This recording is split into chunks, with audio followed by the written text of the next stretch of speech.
Hello, everyone, and welcome to our latest edition of OTel in Practice.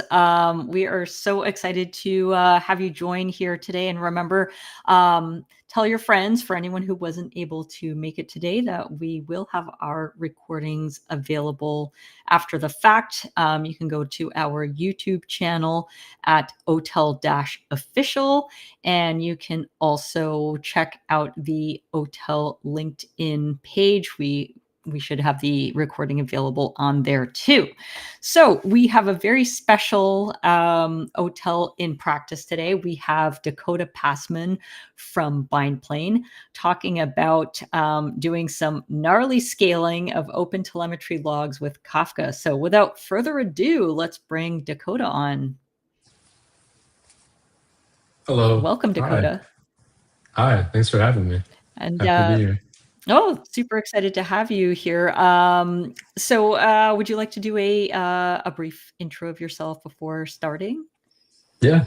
I'm Dakota. I've been a software engineer at Bindplane for a little over 2.5 years now, working on our platform, focusing a lot on the OTel project, making some different contributions, focusing a lot these days on the supervisor. It's a pretty cool project going on there. But yeah, happy to be here. Excellent. So if you're ready to go, then let's get started. And by the way, for anyone who is interested, we will have some time after Dakota's presentation for questions. So please feel free to post them in the chat and we will address them after the presentation.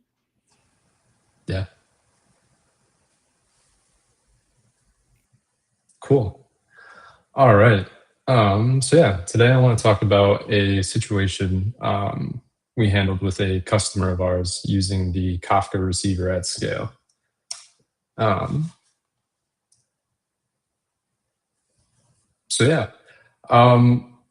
We had to scale their environment. They were having performance issues. They're running into a bottleneck, trying to pull events from Kafka. They were doing, when we started talking to them, they were pulling only 20 or 12,000 events per second per partition in their topic, which was just not enough to keep up. So we're going to talk about that bottleneck, how we got them to get up to a target EPS of 30,000. And then we're going to demo those changes live in a replica environment. So to start, we're going to go over some of the takeaways just so that we can keep these in mind as we're going through this and see where they're coming up. For starters, don't trust defaults. The Kafka receiver by default uses a certain Kafka client. And these clients behave differently, they perform differently.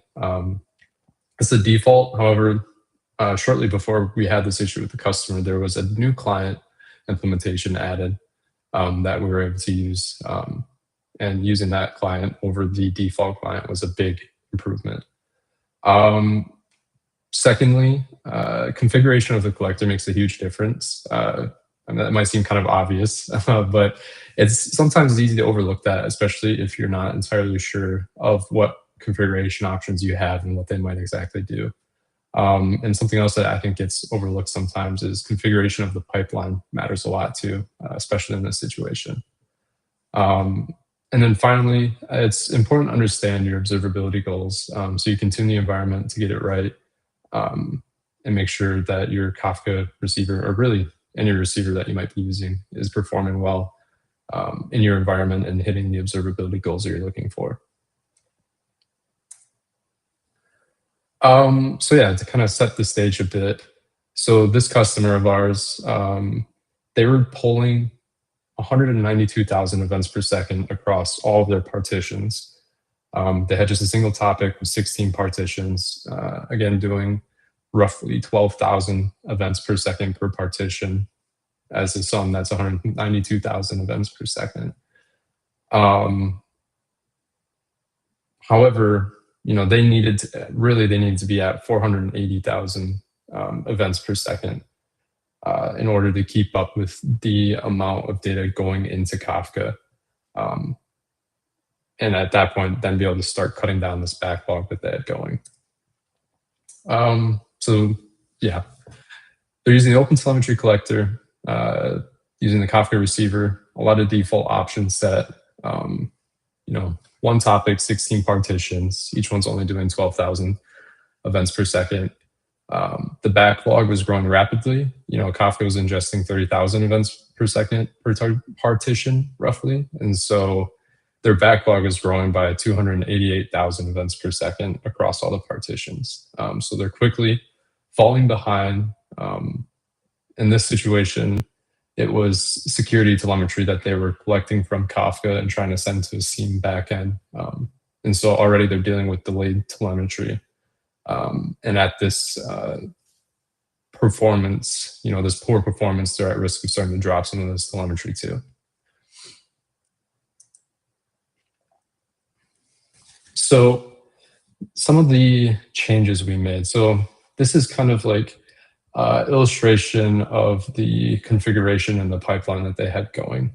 And you can see some of these changes as we moved through the pipeline. So first off, the Kafka receiver, using the new Franz-Go client, which was the Kafka client I mentioned before, using that implementation, we saw a big jump. We jumped up to about 30% just using that client instead of the default. Another thing, the log encoding that we were pulling from Kafka, that made a big difference. The receiver was configured to use OTLP JSON, which didn't really make sense in their situation. And so there's a lot of unnecessary work being done to handle OTLP JSON. So instead we switched it to just raw JSON or normal JSON, not OTLP specifically. And that was another big performance boost there. One other thing, batching. We moved our batch processor to the start of the processor pipeline right after the receiver. The reason we did this, it allowed the receiver to pump out large quantities of events rather than being restricted by the data flow of the processors in front of it. So it was reliably able to push out, thousands of events in a batch at once rather than maybe, a couple hundred and then jump up to a couple thousand, back to a couple hundred. It's much more consistent performance batching right after the receiver. That's what we saw. And as a result, we're able to boost our throughput doing that.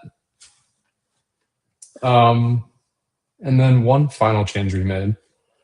This is, again, specific to their environment and their pipeline. They were sending the SecOps SIEM backend, and we saw that changing the protocol used from gRPC to HTTP actually increased the performance. So in their specific case, this made a big impact. We were able to get increased throughput doing this as well. The idea here is similar to the batch processor we discussed here. The exporter is just able to handle throughput better at HTTP or using HTTP instead of gRPC. And this affected the receiver upstream from the exporter, allowing it to push data out a lot faster.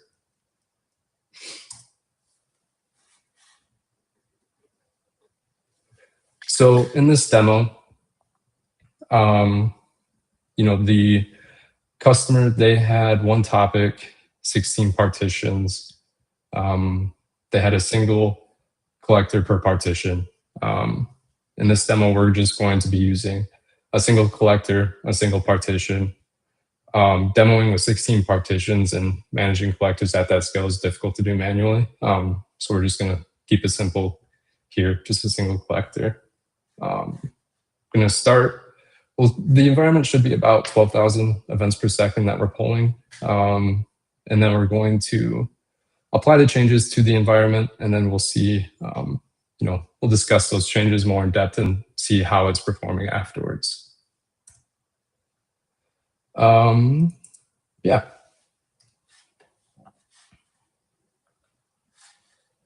So if I come over here and check this out, so I started this up shortly before we started here. So this green line up here This is going to be the events per second that the Kafka topic and partition is pulling in. And we're stable at around about 26, 27,000 events per second. And then down here is our single receiver, single Kafka receiver. This is using the default client. It's pulling in these events as OTLP JSON, and batching is being done afterwards. And here you can see that we're stable at 12,000 events. Now I'm going to just quickly stop this collector, and then I'm going to start it up using the new config, and then also crucially here, I'm going to start it up using this feature gate to enable the Franz-Go client. So I'm going to start that. I'm going to let that run in the background for a little bit, let these changes trickle through, and I'm going to talk about the changes we made more in depth. So on the left here, this is the first configuration that the collector was using. And this is the configuration for the Kafka receiver. This is a pretty default config. The key difference here, again, is this OTLP JSON encoding versus on the right here in the new config, we're going to be using text. Using text is just going to be able to pull the data faster. It's not going to have to worry about transforming or handling that data as much. And so it can just push the events through faster. It's not going to get bogged down trying to transform it. I've got some collecting the metrics from this receiver. Here, I've got some processors. These are defined the same across the two here. This is to generate or to simulate how moving the batch processor around the pipeline affects the actual throughput. So these processes are all the same, just pretty basic, adding some fields. Next, exporters, we've got no-op exporter. We're not going to show the effects of the SecOps exporter in this demo just because it's a little much. So we're going to just keep it simple here, use the no-op exporter. Eliminate that lever from the situation. And then we're sending our internal telemetry. And then the other important part here. So yeah, this is the initial configuration. We can see here the order we define our processors. We've got our two transform processors and then the batch. Again, the improvement we saw was adding the batch processor at the start of this processor's definition list. Again, this is so that the receiver is sending directly to the batch processor. It can get consistent performance, consistently pushing out a high number of events rather than being bottlenecked by the other processors in front of it. And then the other crucial thing, again, I pointed out, when I restarted the collector, I used the new feature gate to use the Franz-Go client instead of the default. So we'll come back here, we'll give this a refresh. And this is going to keep going, but at the moment, we can see this new collector here. This is the old one turning off, and this is the new one coming back on. And we briefly spike up, and I expect if we let this go for a little while, we'll see this stabilize and mirror the Kafka line. Let this go for a little bit. But I guess, yeah, just to kind of go back here and reiterate some of these points. Again, use the Franz-Go feature flag to use the Franz-Go client. Just performs a lot better than the default client in the Kafka receiver. Your log encoding, again, if you're handling the data unnecessarily, in this case, we're pulling data from Kafka that's not necessarily OTLP JSON, but because we have our receiver set up for that encoding, there's unnecessary work being done to transform it into that. When we can just pull it in as normal JSON and handle it afterwards. That was a big source of improvement. And then again, batching early. The receiver is able to consistently push out a consistent number of events rather than seeing that fluctuate based on what's happening upstream of it. And again, in a similar vein, not shown in the demo, but for SecOps or for this exporter, tuning and configuring that affects the receiver upstream of it. Yeah. So those were, again, some of the changes we made. We'll see if we've got some better data here.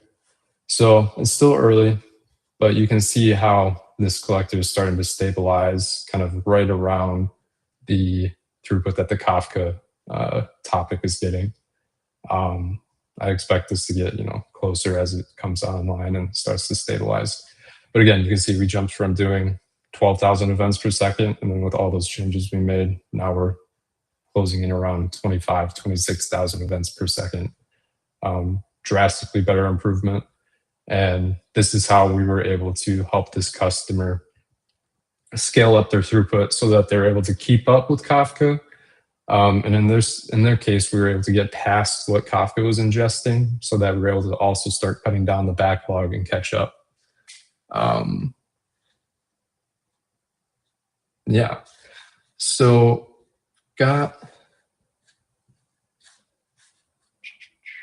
refresh this a bit. Cool. So yeah, you can see this is stabilizing.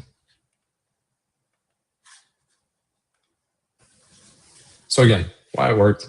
Back pressure. Back pressure is the term for this idea I've been talking about, where what's happening upstream from or downstream of the receiver is affecting the receiver. It's just not able to push events through as fast because it's got to wait on the components ahead of it to process their events. You don't notice it until, in this case, the receiver starts falling behind and is affected by it. Again, very similar to the early batching. The Franz-Go client just performs a lot better than the default client in terms of pulling events from Kafka. Again, use that feature gate to enable it. And then, yeah, finally, avoid doing unnecessary encoding conversions. Again, this is understanding your telemetry goals in your environment, understanding what the data you're sending looks like so that you can make sure that your receivers and other components are configured properly to handle it. And yeah, I think that's all I have for a demo. You can keep checking out that graph to see how it's looking as it's coming online. Got a couple links here, one to the blog post that we made about this, and then also a link out to the CNCF Slack.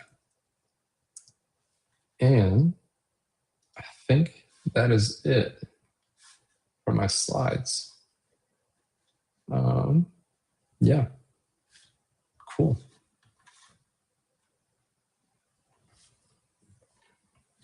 Sorry, muted mic. Looks like we have a question coming in from LinkedIn. Yeah. How did different exporters impact performance? Yeah, I think that's definitely going to be very dependent on the exporters being used. It's going to be something you have to investigate per case. And again, fine tune the configuration of them. Again, in this case, for the customers, the SecOps exporter using gRPC just wasn't able to keep up with the throughput we had. And in this situation, HTTP was able to perform a lot better. So yeah, it's just a matter of trial and error. See what works best for your environment based on your telemetry and what your goals are. Awesome. Looks like we have another question. Batch has been recommended to be the first processor of the pipeline. What was the initial reason to put it at the end of the first pipeline? Yeah, so the reason for putting it at the end, I'm not entirely sure of the decision to do that, or what went into that decision.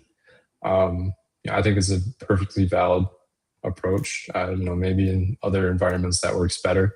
I think it depends on the processors in your pipeline.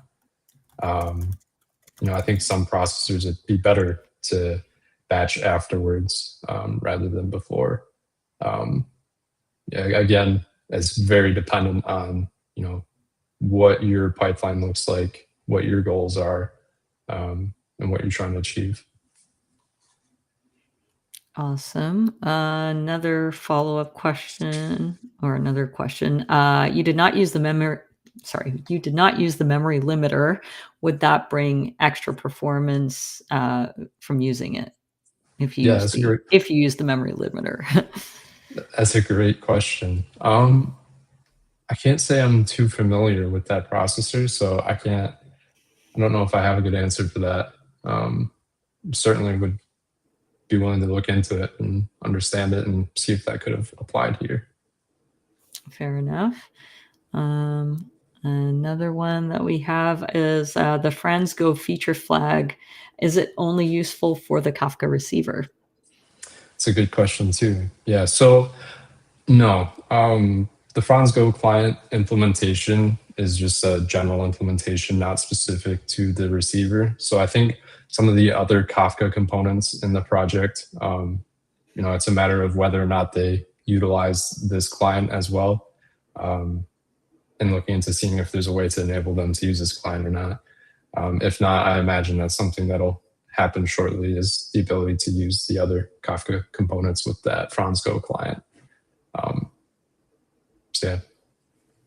All right, awesome. Another question we have: did you size the batching to get improvements, and did you did you adjust the exporter batch as well? Yeah, that's another good question. Yeah, we definitely did play around with the size of the batching. I think in this demo, we've got it configured like this. Yeah, that's definitely something that you can play around with, toggle that, fine tune it, see what works best for your environment and your throughput. And yeah, what's able to get you through or get your telemetry through. Yeah. And then final question that we have here, what about the resource usage? Does it have any consequences? Yeah, that's a great question too. Yeah, I mean, definitely something you want to be aware of with our customer, making these configuration changes. They didn't affect the resource consumption and usage like that. Like the amount of resources the collector was using, it was still pretty not negligible, but it didn't affect the system. It wasn't like all of a sudden we jumped from using 20% memory to 80% memory or CPU. It was very reasonable. So it wasn't necessarily a concern. Excellent. Do we have any other questions from the audience?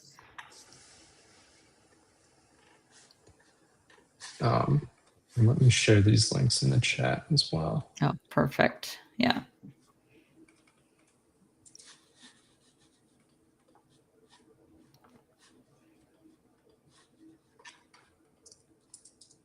Stay tuned. We need like a little drum roll. Yeah. Okay, awesome. Cool. Henrik has shared the links. Perfect. In the chat, amazing. Well, I suppose then if we don't have any other questions, I guess that is a wrap.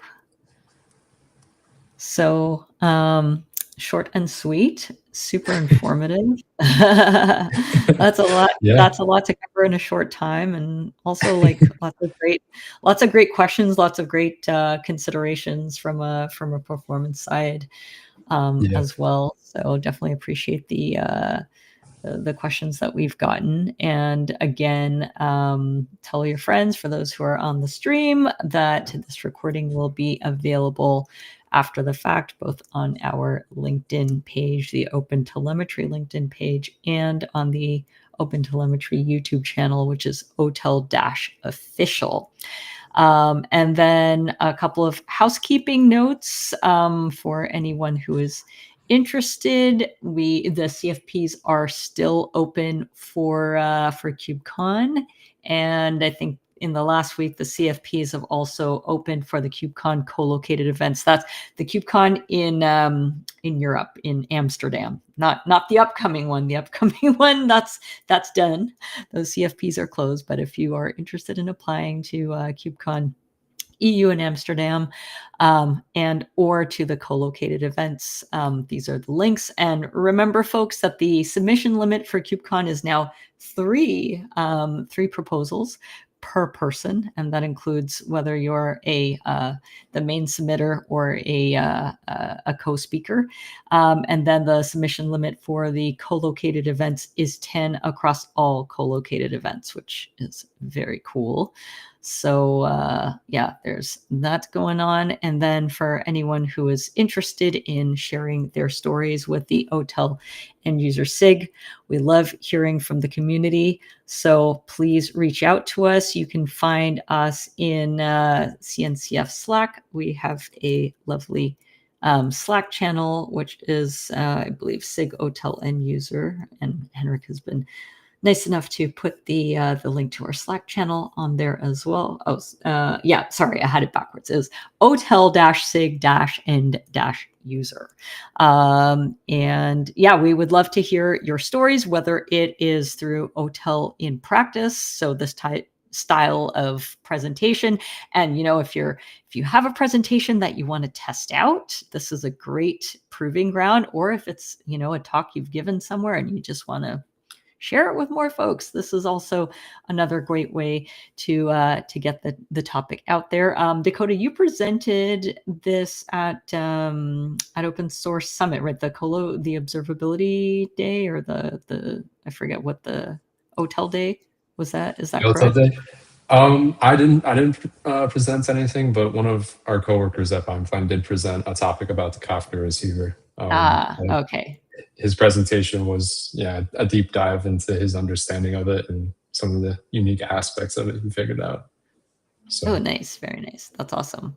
Yeah. So we would love to hear topics like that. We also love to hear, so anything where you've for OTel in practice, anything that you've learned, cool stuff about OpenTelemetry, we would love to hear from you. So hit us up on our Slack channel. We also have OTel Q&A.